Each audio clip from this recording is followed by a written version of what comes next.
Assalamualaikum warahmatullahi wabarakatuh. Perkenalkan, nama saya Sri Suryani dari kelas 12 IPS. Saya akan menjelaskan sedikit tentang hidrologi. Ini berasal dari bahasa Yunani. Hidrologia atau ilmu air adalah cabang ilmu geografi yang mempelajari pergerakan, distribusi, dan kualitas air di seluruh bumi, termasuk siklus hidrologi dan sumber daya air.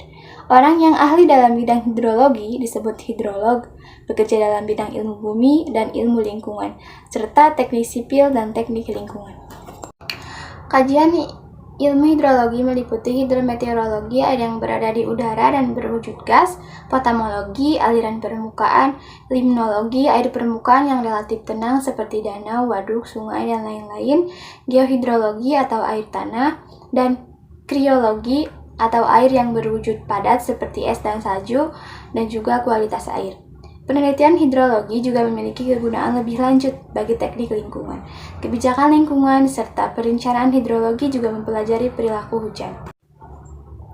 Penerapan hidrologi yang pertama digunakan dalam perancangan jembatan, yang kedua menentukan neraca air suatu wilayah, yang ketiga merancang proyek restorasi tepi sungai, yang keempat menghitung limpasan permukaan dan curah hujan, yang kelima memperkirakan terjadinya banjir yang akan terjadi di jalan raya, gorong-gorong atau dalam sistem drainase perkotaan, yang keenam mengetahui hubungan antara air permukaan daerah, tangkapan dan sumber daya air tanah, serta memperkirakan potensi sumber daya air yang ada di suatu wilayah sungai.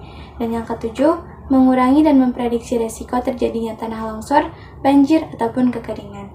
Yang kedelapan, merancang skema irigasi dan mengelola produktivitas pertanian. Yang kesembilan, memprediksi perubahan geomorfologi seperti erosi atau sedimentasi. Yang kesepuluh, merancang bendungan untuk ketersediaan pasokan air atau pembangkit listrik tenaga air.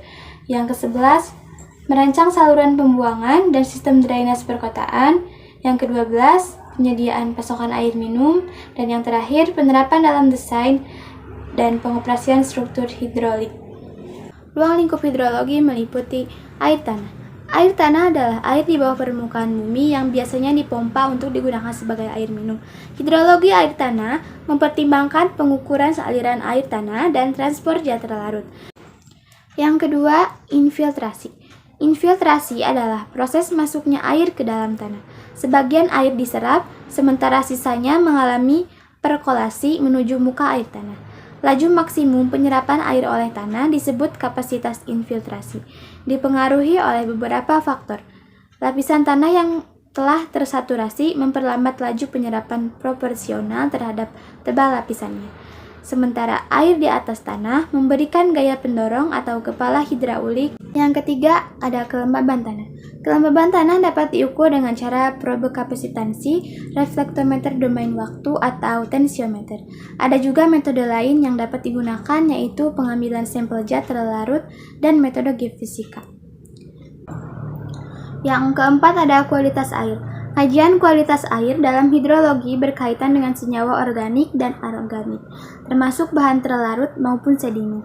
Selain itu, kualitas air juga dipengaruhi interaksi oksigen yang terlarut dengan bahan-bahan anorganik dan berbagai transformasi kimia yang mungkin terjadi. Yang kelima, ada mengintegrasikan pengukuran dan pemodelan, yaitu 1. Analisis anggaran, 2. Teori estimasi, 3. Asimilasi data, 4. Penskalaan dalam ruang dan waktu, kelima, kontrol kualitas data, misalnya analisis massa ganda. Yang keenam, penginderaan jarak jauh. Dalam mempelajari proses-proses hidrologi, penginderaan jarak jauh dapat digunakan untuk mengumpulkan informasi pada lokasi-lokasi terpencil. Penginderaan jarak jauh juga dapat digunakan untuk mengukur beberapa variabel yang berpengaruh pada keseimbangan air di permukaan bumi, seperti penyimpanan air tanah, kelembaban tanah, presipitasi, evapotranspirasi, dan hujan. Yang selanjutnya ada presipitasi. Presipitasi adalah setiap produk dan kondensasi uap air di atmosfer. Presipitasi dapat diukur melalui berbagai cara. Untuk mengukur sifat presipitasi pada selang waktu cepat dapat digunakan perangkat dihidrometer. Penguapan adalah salah satu elemen penting dalam siklus air. Penguapan dapat dipengaruhi oleh kelembaban serta keberadaan salju, hujan es, embun, dan kabut. Yang terakhir ada transportasi hidrologi. Transportasi air merupakan sarana penting untuk mengangkut material seperti tanah, kerikil, batu besar, dan polutan dari satu tempat ke tempat lain. Sekian dari saya, mohon maaf apabila ada kesalahan. Wassalamualaikum warahmatullahi wabarakatuh.